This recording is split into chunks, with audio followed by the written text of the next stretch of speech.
जय हिंद दोस्तों, आपका स्वागत है आपके अपने YouTube channel career with teaching पर। दोस्तों उम्मीद करता हूँ कि आप सभी लोग स्वस्थ होंगे और मस्त होंगे और अपनी आगामी परीक्षाओं की तैयारी अच्छी तरीक़ा से कर रहे होंगे। जो भी दोस्त इस चैनल पर पहली बार आया है, इस चैनल को सब्सक्राइब करें जिससे कि हमारी आने वाली न्यू वीडियो का नोटिफिकेशन सबसे पहले मिले। दोस्तों वीडियो को शुरू से अंत तक बने रहें और यह वीडियो आपके लिए बहुत ही महत्वपूर्ण होने वाली है। दोस्तों इससे पहले हमने जो पढ़ा था, आपको मैंने पढ़ाया था सबसे पहले दोस्तों मैंने आपको इससे अगले लेक्चर में जो पढ़ाया था उसमें पूर्वी घाट पर्वतों के बारे में बताया था, जिसमें दोस्तों हमने अलग-अलग स्टेट्स में अलग-अलग पर्वत यानी पहाड़ियों के नाम जाने थे। फिर उसके बाद दोस्तों प्रायद्वीपीय पठार के बारे में हमने जाना था। जैसे हम पेनिनसुलर प्लेटू कहते हैं, जिसमें से दोस्तों हमने 2 इम्पोर्टेंट पेनिनसुलर पढ़े, जिसमें से इसको पेनिनसुलर को दोस्तों 2 पार्ट में डिवाइड किया जाता है। एक तो आपका केंद्रीय उच्च भूमि के पठार दोस्तों और एक आपका दक्कन का पठार। इस जिसमें से हमने दोस्तों केंद्रीय उच्च भूमि के पठारों के बारे में भी जाना था, जिसको 4 भागों में डिवाइड किया गया था और आपका दक्कन पठार के बारे में भी जाना था हमने। दोस्तों इससे अगले वाले लेक्चर में हम जो पढ़ने वाले हैं उसमें दोस्तों तटीय मैदानों के बारे में पढ़ने वाले हैं। तटीय मैदानों की अगर बात करते हैं तो दोस्तों ये इसे हम कोस्टल प्लेन्स भी कहते हैं। कोस्टल प्लेन्स की अगर बात करते हैं दोस्तों, ये जो तटीय मैदान होते हैं, जैसे कि दोस्तों मैंने आपको उत्तर के मैदानों के बारे में पढ़ाया था। उत्तर के मैदानों की जिस तरीके से निर्माण हुआ था, जैसे कि मैंने आपको बताया था, बड़ी-बड़ी जो नदियाँ होती हैं उनकी छोटी-छोटी ट्रिब्यूटरीज जो होती हैं वो दोस्तों पत्थरों को काट यानी कि पर्वतों को काटती हैं और उन्हीं काट कर दोस्तों उन्हीं के काट-काट कर उनके अवसादों को एक एक जगह पर उनको जमा कर दिया जाता है, जिससे दोस्तों उत्तरी मैदानों का निर्माण हुआ था। इसी तरीके से दोस्तों तटीय मैदानों का भी निर्माण हुआ है। तटीय मैदान तटीय मैदानों में भी दोस्तों जो आपकी दक्षिण भारत की जो नदियाँ हैं दोस्तों, तटीय मैदानों के निर्माण की अगर हम बात करते हैं तो इसकी जो दक्षिणी भारत की जो नदियाँ हैं, उनके नदियों के द्वारा कुछ अवसादों को जमा किया गया है। उन्हीं अवसादों के द्वारा दोस्तों तटीय मैदानों का निर्माण हुआ है। जैसे कि दोस्तों आपकी इधर से अमरकंटक पहाड़ियों से होते हुए एक नर्मदा नदी निकलती है और आपकी ताप्ती नदी निकलती है और गोवा में दोस्तों मांडवी नदी निकलती है। तो ये दोस्तों पर्वतों को काट कर अपने साथ अवसादों को लेकर आती हैं। और तटीय मैदानों में दोस्तों यानी कि यहाँ पर यानी ये दोस्तों तटों पर जमा कर देती हैं इन्हीं अवसादों को और इन्हीं अवसादों के कारण ही दोस्तों इन तटीय मैदानों का निर्माण हुआ है। इसी तरीके से दोस्तों पूर्वी पूर्वी घाट पर्वत की तरफ भी ये जो पूर्वी घाट पर्वत है आपका, इधर भी कुछ नदियाँ जाती हैं, जैसे गोदावरी हो गई और आपकी दोस्तों एक कृष्णा हो गई और पेन्नार हो गई और दोस्तों एक नदी आपकी कावेरी है। तो ये भी जो दक्षिणी भारत की जो नदियाँ हैं दोस्तों, इन नदियों के द्वारा कुछ अवसादों को जमा किया जाता है और इन्हीं अवसादों के द्वारा तटीय मैदानों का निर्माण होता है। तो दोस्तों हम बात करते हैं इनके निर्माण की आपके बारे में आपने इनके निर्माण के बारे में जाना कि तटीय मैदानों का निर्माण किसके द्वारा होता है। इनका निर्माण दोस्तों नदियों के द्वारा जमा किए गए अवसादों के द्वारा इसका निर्माण होता है तटीय मैदानों का। यानी आप कह सकते हो formed by sediments deposit by rivers. यानी दोस्तों नदियों के द्वारा जमा किए गए अवसादों से इनका तटीय मैदानों का निर्माण होता है। और दोस्तों तटीय मैदान होते कौन-कौन से? तटीय मैदान दोस्तों वो होते हैं जैसे कि आपका ये वाला दोस्तों आपका पश्चिमी घाट पर्वत था और पश्चिमी घाट पर्वत दोस्तों ये वाला था और इसके बाद मैंने आपको बताया था ये पूर्वी घाट पर्वत था, जो कि दोस्तों एक कंप्लीट पर्वत नहीं है, डिसकंटीन्यूअस ये पर्वत है। ये आपका पूर्वी घाट पर्वत हो गया और ये पश्चिमी घाट पर्वत हो गया।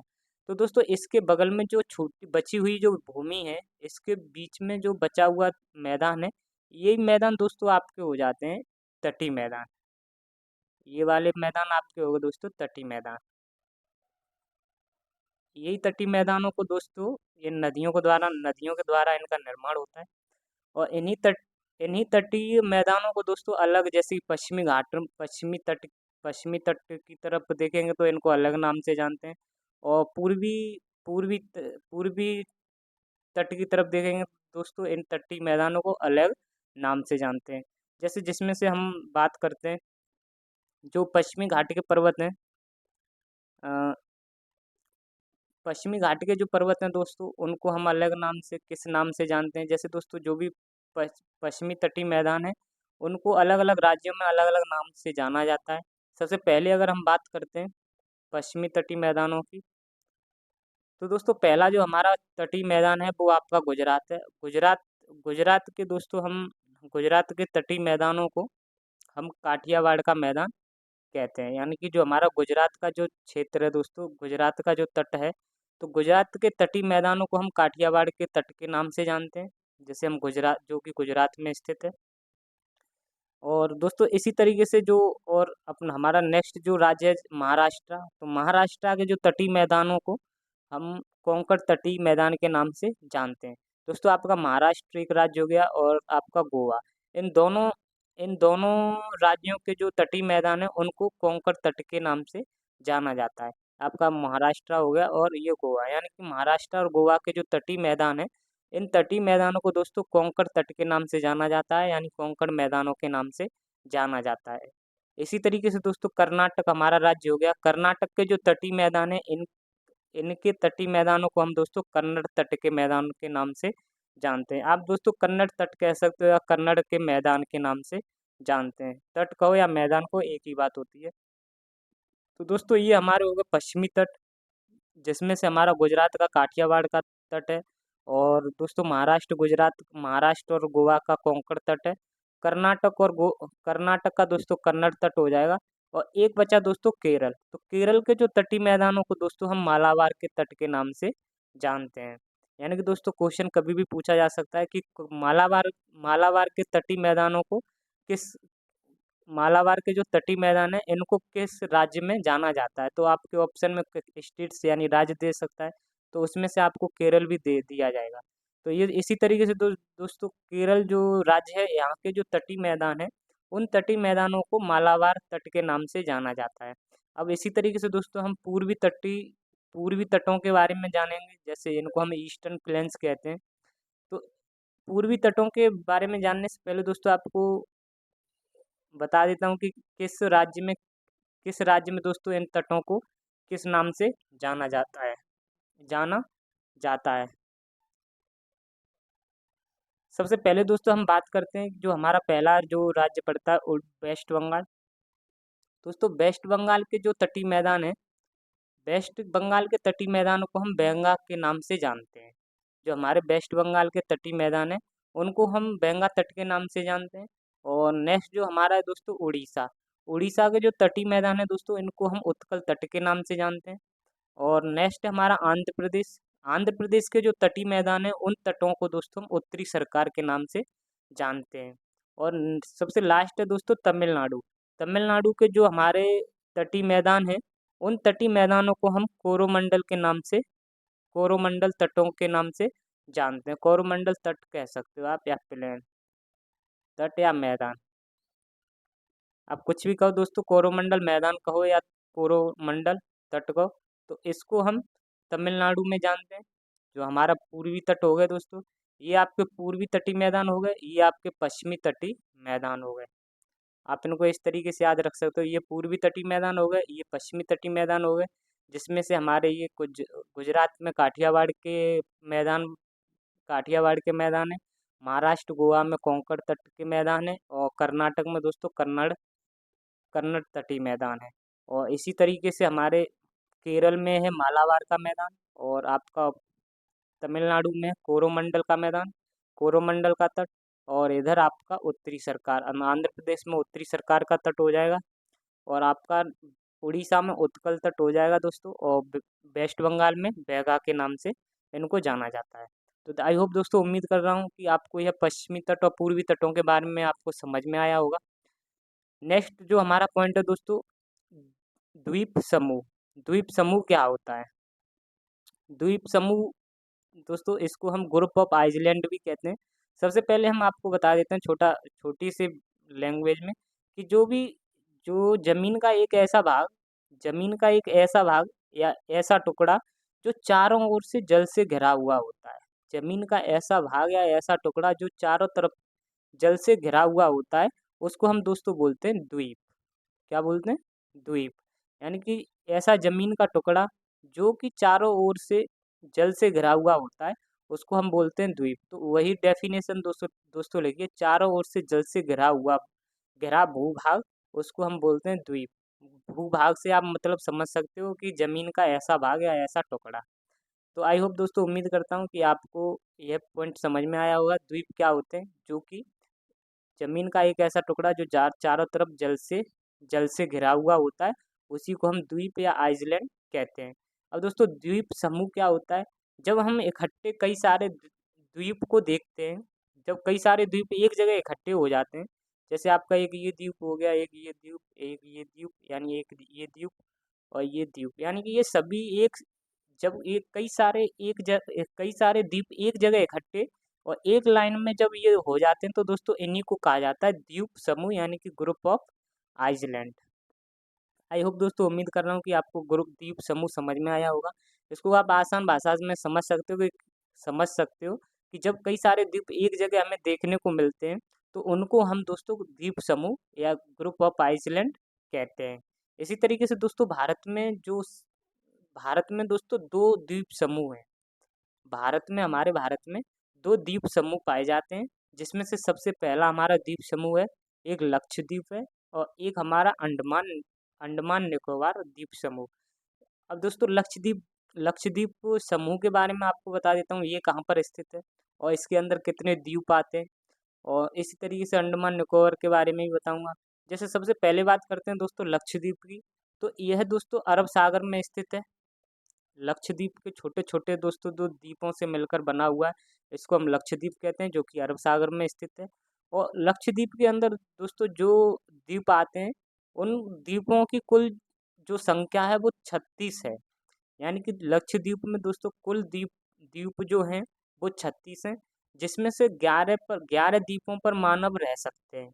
यानी यानी कि दोस्तों 36 ऐसे द्वीप हैं जिस 36 में से 11 ऐसे द्वीप हैं जिस पर मानव यानी कि अपना जीवन काट सकते हैं, अपना जीवन बिता सकते हैं, यानी कि मानव रह सकते हैं। यानी कि ये दोस्तों 11 द्वीप उपयोगी हैं मानव के लिए। और दोस्तों लक्षद्वीप की अगर हम बात करते हैं, तो इसका निर्माण किस तरीके से हुआ था? इसका निर्माण दोस्तों प्रवाल भित्ति से इसका निर्माण हुआ है, और जिसे हम दोस्तों मूंगा जीव कहते हैं, यानी कि इसको दोस्तों कोरल रीफ भी कहते हैं। अब दोस्तों आपके दिमाग में क्वेश्चन आ रहा होगा कि कोरल रीफ क्या होता है या प्रवाल भित्ति क्या होती है? तो दोस्तों भित्ति एक तरह के समुद्री जीव होते हैं। ये जो दोस्तों प्रवाल भित्ति है, ये एक एक तरह से दोस्तों ये समुद्री जीव होते हैं दोस्तों, और यह बहुत सारे एक जगह पर इकट्ठे रहते हैं, बहुत सारे एक जगह पर देखने को मिलते हैं। और इनके ऊपर दोस्तों एक कवर पाया जाता है, इन समुद्री जीवों के ऊपर एक कवर पाया जाता है, जिसको हम बोलते हैं कैल्शियम कार्बोनेट। कैल्शियम कार्बोनेट का एक दोस्तों यहाँ पर इनके ऊपर कवर पाया जाता है। ये दोस्तों बहुत सारे एक जीव एक इकट्ठे देखने को मिलते हैं, और इनके ऊपर दोस्तों एक कवर पाया जाता है जिसका नाम है कैल्शियम कार्बोनेट।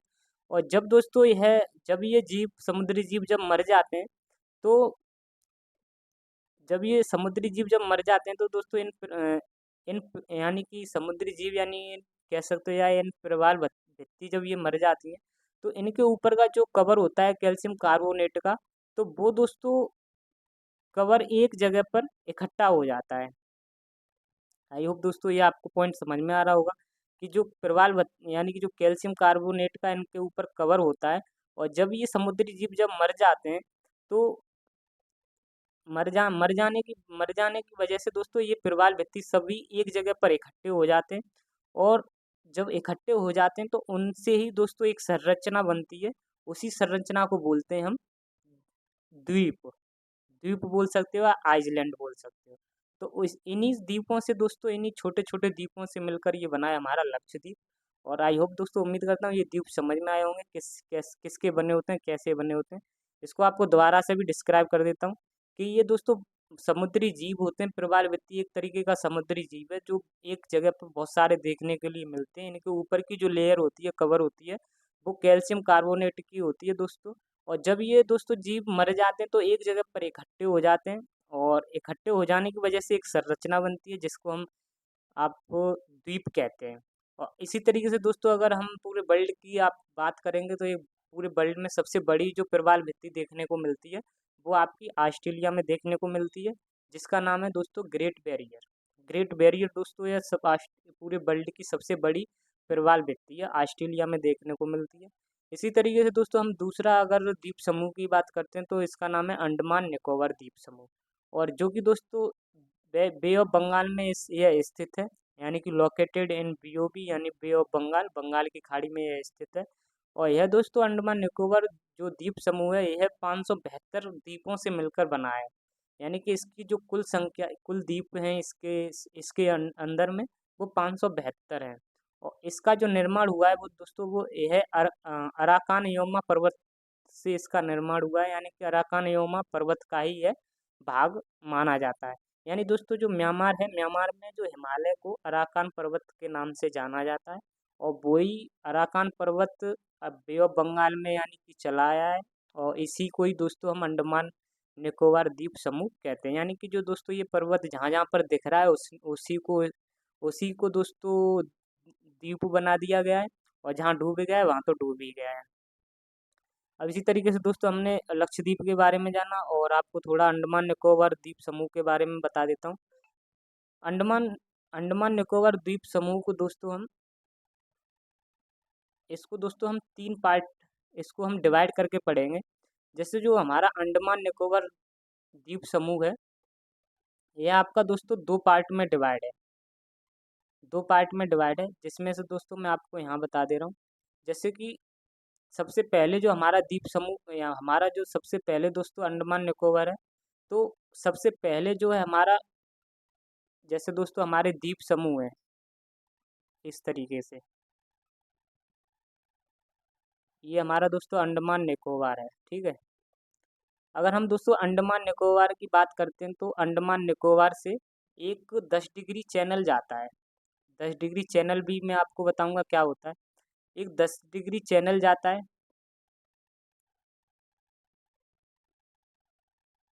आपका 10 डिग्री चैनल जाता है, जैसे कि यहाँ से मान लिया 10 डिग्री चैनल चला गया, ठीक है दोस्तों। और यह 10 डिग्री जो चैनल है दोस्तों, अंडमान निकोबार को अलग अलग पार्ट में डिवाइड करता है। ऊपर वाला जो दोस्तों भाग होता है वो हमारा अंडमान का कहलाता है, और नीचे वाला जो भाग होता है वो उसको हम निकोबार के नाम से जानते हैं। तो इसको पूरे को मिलाकर दोस्तों अंडमान निकोबार द्वीप समूह कहा जाता है। आई होप दोस्तों यह समझ में आया होगा। जो हमारा ऊपर वाला जो दोस्तों भाग है वो हमारा उत्तरी अंडमान है। ऊपर वाला जो दोस्तों भाग है ये हमारा उत्तरी अंडमान है। और इसके नीचे वाला जो भाग है यह दोस्तों हमारा है मध्य अंडमान।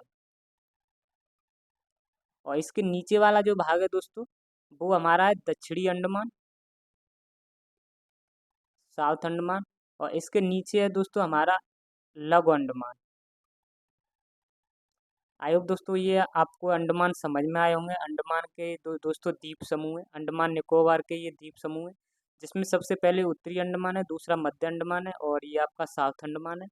इसके बाद ये लघु अंडमान है।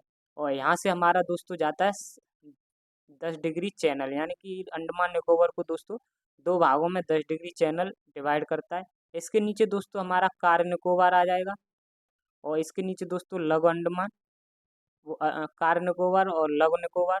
फिर सबसे लास्ट में आता है दोस्तों हमारा महान निकोबार, जिसको हम ग्रेट निकोबार कहते हैं। यही दोस्तों आपको यहाँ पर ये पॉइंट दे रखे हैं। सबसे पहले हमारा है उत्तरी अंडमान, और दूसरा है मध्य अंडमान, तीसरा है दोस्तों दक्षिणी अंडमान, और चौथा है हमारा लघु अंडमान। और यहाँ से दोस्तों 10 डिग्री चैनल पास होता है, और यह इसके नीचे कार निकोबार, फिर है दोस्तों लघु निकोबार, फिर है महान निकोबार। इन सभी द्वीप समूहों को मिलाकर दोस्तों कहा जाता है अंडमान निकोबार का द्वीप समूह। अंडमान निकोबार का द्वीप समूह। अब इसी पर दोस्तों ये द्वीप समूहों पर अलग अलग, जैसे कि अलग अलग जो भी दोस्तों इम्पोर्टेंट फैक्ट्स हैं वो मैं आपको बता देता हूँ। जो हमारा उत्तरी अंडमान है, जिसको हम नॉर्थ अंडमान कहते हैं, यहाँ पर दोस्तों यहाँ की सबसे ऊंची चोटी है एक, यहाँ पर सबसे एक ऊंची चोटी है, और जिसको हम दोस्तों कहते हैं सैडल पीक। सैडल पीक जिसकी ऊंचाई दोस्तों 732 मीटर है, और यह अंडमान निकोबार द्वीप समूह की सबसे ऊंची चोटी है। आई होप दोस्तों, उम्मीद कर रहा हूँ कि आपको यह पॉइंट समझ में आया होगा। और इससे पहले दोस्तों आपको आपको ये मैंने समझाया, ये यही वाला पार्ट है सब। तो इसमें दोस्तों उत्तरी अंडमान निकोबार में जो उत्तरी अंडमान में हमारा जो उत्तरी अंडमान में एक सैडल पीक स्थित है। उत्तरी अंडमान की सबसे ऊंची जो चोटी है सैडल पीक है, और यह दोस्तों अंडमान निकोबार की सबसे ऊंची चोटी है। और नेक्स्ट है दोस्तों मध्य अंडमान। मध्य अंडमान की बात करते हैं तो दोस्तों यह अंडमान निकोबार का सबसे बड़ा द्वीप समूह है। मध्य अंडमान है जो, वो हमारा अंडमान निकोबार, हमारे पूरे कंप्लीट अंडमान निकोबार का सबसे बड़ा द्वीप समूह है मध्य अंडमान। इसी तरीके से दोस्तों नेक्स्ट है साउथ अंडमान, जिसे हम दक्षिणी अंडमान कहते हैं। और यहाँ पर दोस्तों, यहाँ पर हमारा जो अंडमान निकोबार की राजधानी है पोर्ट ब्लेयर, वो इसी अंडमान निकोबार दक्षिणी अंडमान पर स्थित है। यानी कि जो पोर्ट ब्लेयर स्थित है दोस्तों, वो दक्षिणी अंडमान पर स्थित है। और नेक्स्ट दोस्तों यहाँ पर ही, यहीं पर दोस्तों दक्षिणी अंडमान पर ही सेलुलर जेल भी बनी हुई है। सेलुलर जेल, और जहाँ पर दोस्तों काला पानी की सज़ा सुनाई जाती थी, वहाँ पर लोगों को जो काला पानी की सज़ा सुनाई जाती थी, उन्हीं लोगों को दोस्तों यहाँ पर सेलुलर सेलुलर जेल में भेज दिया जाता था।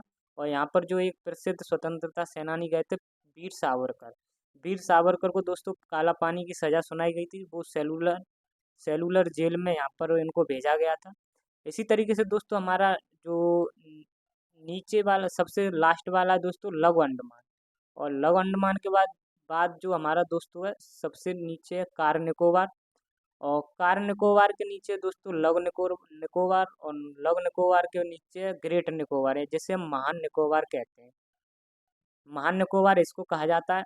और यहीं पर दोस्तों महान निकोबार पर ही है इंदिरा पॉइंट, जो 6 डिग्री 4 मिनट नॉर्थ लेटीट्यूड पर स्थित है। या मैंने दोस्तों इससे पहले जब जब मैंने आपको दोस्तों जब वो सभी पॉइंटों के बारे में बता रहा था, तो मैंने आपको बताया था कि जो भारत की मुख्य भूमि है उसका जो दक्षिणी पॉइंट है वो दोस्तों कन्याकुमारी था। और लेकिन जब दोस्तों अगर हम सुदूर सुदूर अगर दक्षिणी पॉइंट की बात करते हैं, तो वो हमारा भारत का इंदिरा पॉइंट हो जाएगा। अब दोस्तों ये पॉइंट आपको समझ में आए होंगे। इससे पहले मैं आपको थोड़ा बता देता हूँ। जब ये हमारा अंडमान निकोबार जो था, इसको 10 डिग्री चैनल जो डिवाइड करता था, इसको दोस्तों दो दो द्वीप समूह में इसको डिवाइड किया गया है। पहले वाला दोस्तों दक्षिणी द्वीप समूह है, दक्षिणी द्वीप है। और ऊपर वाले हैं दोस्तों हमारे नॉर्थन यानी कि उत्तरी द्वीप। ये दोस्तों हमारे उत्तरी द्वीप हैं सभी, और नीचे वाले दोस्तों हमारे दक्षिणी द्वीप हैं। अब दोस्तों जो हमारा उत्तरी अंडमान है, और इसके ऊपर दोस्तों एक एक दोस्तों और द्वीप है जिसका नाम है लैंडफॉल द्वीप। लैंडफॉल द्वीप है दोस्तों उत्तरी अंडमान का। उत्तरी अंडमान के ऊपर है दोस्तों लैंडफॉल द्वीप। यह भी दोस्तों इम्पोर्टेंट है। लैंडफॉल द्वीप की अगर हम बात करते हैं दोस्तों, लैंडफॉल द्वीप जो है, इसके जो ऊपर है, इसके ऊपर जो है दोस्तों एक और द्वीप है जो कि कोको द्वीप है, जो कि दोस्तों म्यांमार का है। को जो कोको कोको द्वीप है, जो कि दोस्तों म्यांमार के अंदर आता है। और म्यांमार के कोको द्वीप को और दोस्तों लैंडल फॉल द्वीप को, इसको एक चैनल डिवाइड करता है जिसका नाम है कोको चैनल। और दोस्तों चैनल पढ़ने से पहले मैं आपको थोड़ा इसकी डेफिनेशन बता देता हूँ कि चैनल होता क्या है, तब आपको ये समझ में आएगा।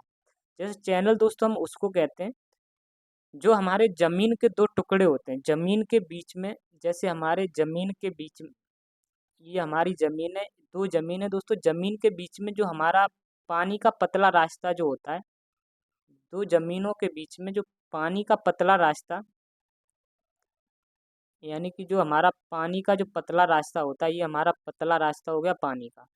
और ये पानी का पतला रास्ता दो जमीनों को यानी कि दो लैंडों को अलग करता हो, यानी जो पानी का ये पतला रास्ता दो जमीनों को यानी दो लैंडों को अलग करता हो, और दो हमारी वाटर टेरिटरी को कनेक्ट करता हो। यहाँ पर कोई और समुद्र हो हमारा दोस्तों, इधर कोई और समुद्र हो, यानी दो वाटर टेरिटरी को कनेक्ट करता हो, और दो लैंड यानी दो भूमियों को अलग करता हो। उस रास्ते को ही हम दोस्तों बोलते हैं चैनल या जल संधि। आई होप दोस्तों, उम्मीद करता हूँ कि आपको यह पॉइंट समझ में आया होगा। यानी जो दो जमीनों के बीच में एक पतला रास्ता और जो समुद्र को आपस में कनेक्ट करता हो, उसको हम उसे कहते हैं हम जल संधि। दोबारा से दोस्तों बोल देता हूँ कि दो जमीनों के बीच में एक पतला रास्ता, एक पानी का पतला रास्ता जो समुद्रों को दोस्तों जोड़ता हो, समुद्रों को दोस्तों जो जोड़ता हो या कनेक्ट करता हो, उसे ही बोलते हैं जल संधि। ये दोस्तों अलग समुद्र हो जाएगा, जल हो जाएगा, ये अलग हो जाएगा, तो ये दोनों को जोड़ेगा। तो इसी इसी रास्ते को हम बोलते हैं जल संधि या चैनल। इसे हम ये भी कह सकते हैं कि पानी का पतला रास्ता। पानी का ये हो गया पानी का पतला रास्ता जो दो लैंडों को अलग करता हो, दो भूमियों को अलग करता हो और दो वाटर टेरिटरी को कनेक्ट करता हो। ये डेफिनेशन दोस्तों इसकी हो जाएगी। आई होप दोस्तों ये पॉइंट समझ में आया होगा, इसकी डेफिनेशन कि दो भूमियों को, दो लैंडों को अलग करता हो। पानी का ऐसा रास्ता दो भूमियों को अलग करता हो, दो लैंडों को अलग करता हो और दो वाटर टेरिटरियों को कनेक्ट करता हो। ये आपकी डेफिनेशन हो जाएगी। इसी तरीके से दोस्तों आपका ये चैनल हो जाएगा, जैसे कि 10 डिग्री चैनल हो जाएगा, जो कि दोस्तों यहाँ से गया है, जो कि लघु अंडमान को और यानी कार निकोबार को अलग करता है। और यहाँ से ऊपर वाले दोस्तों द्वीप हो जाएंगे उत्तरी द्वीप। और यहाँ से नीचे वाले दोस्तों जो द्वीप हो जाएंगे उनको बोलेंगे दक्षिणी द्वीप। इसी तरीके से दोस्तों एक एक चैनल और है जिसको डंकन चैनल कहते हैं, जो कि दक्षिणी अंडमान और लघु अंडमान को डिवाइड करते हैं, जिसे हम डंकन चैनल कहते हैं। ये दोस्तों बहुत इंपॉर्टेंट है कि दक्षिणी अंडमान और लघु अंडमान को कौन सा चैनल डिवाइड करता है। डंकन चैनल डिवाइड करता है। और लघु अंडमान और कार निकोबार को कौन सा चैनल डिवाइड करता है, वो 10 डिग्री चैनल। इसी तरीके से दोस्तों कोको चैनल भी एक हो जाएगा, जो कि कोको द्वीप जो कि म्यांमार में है दोस्तों। और यह लैंडफॉल द्वीप को दोस्तों अलग करता है। कोको द्वीप और लैंडफॉल द्वीप को कोको चैनल अलग डिवाइड करता है। लैंडफॉल द्वीप दोस्तों यहाँ पर उत्तरी अंडमान के ऊपर स्थित है। आई होप दोस्तों यह उम्मीद करता हूँ आपको यह समझना ये दोस्तों हमारा जो सबसे उत्तरी वाला जो द्वीप है, आपको ये समझ नहीं आ रहा होगा। हमारे जो अंडमान निकोबार द्वीप समूह है दोस्तों, इसका जो सबसे उत्तरी द्वीप है वो हमारा लैंडफॉल द्वीप हो जाएगा। और सबसे दक्षिणी वाला हमारा जो दक्षिणी द्वीप हो जाएगा वो महान निकोबार हो जाएगा। यहाँ से ऊपर के दोस्तों आप ये भी कह सकते हो, यहाँ से ऊपर वाले द्वीप समूह को, ये हमारे अंडमान के द्वीप हैं और ये हमारे सभी हैं, ये निकोबार के द्वीप हैं। सबसे ऊपर वाला हमारा उत्तरी द्वीप हो जाएगा लैंडफॉल द्वीप और सबसे दक्षिणी वाला हमारा द्वीप हो जाएगा आपका महान निकोबार। आई होप दोस्तों उम्मीद करता हूँ कि आपको समझ में आया होगा। इसके बारे में थोड़ा जान लेते हैं 10 डिग्री चैनल क्या होता है। 10 डिग्री चैनल के बारे में बात करते हैं तो यह दोस्तों अंडमान और निकोबार को अलग करता है, जो कि दोस्तों लघु अंडमान हो गया और कार निकोबार के बीच में स्थित है। ये मैंने दोस्तों आपको बता दिया था।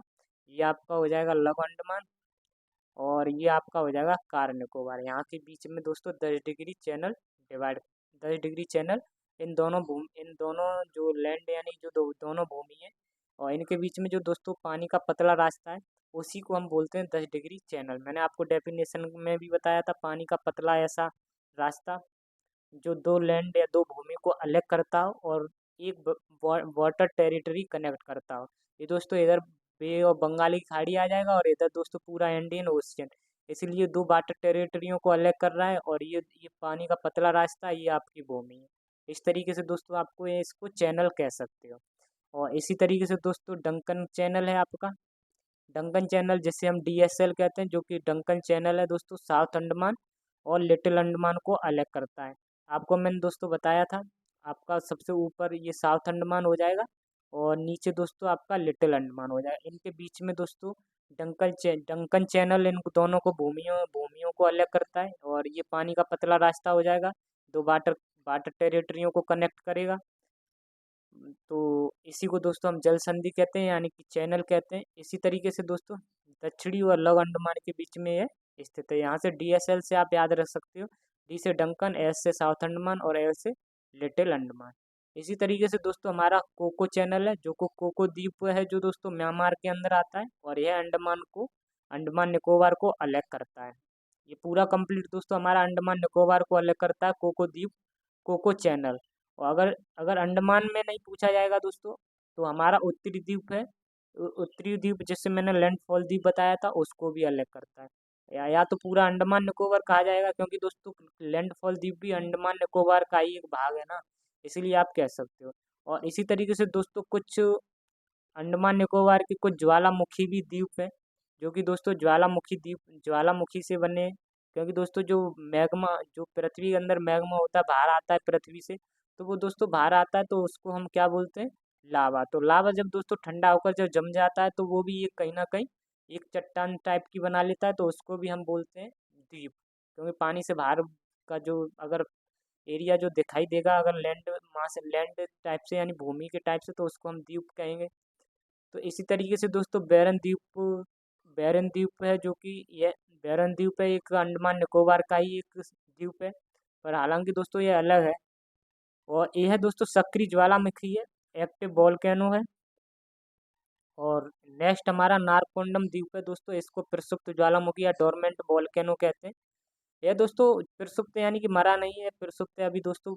ये ऐसा होता है कि कुछ कुछ सालों के बाद ये दोस्तों पुनः एक्टिव हो जाते हैं, पहले ही सो जाते हैं, फिर अब पुनः जग जाते हैं। इस तरीके से नारकोंडम द्वीप भी दोस्तों अंडमान निकोबार के ही अंडर में आता है।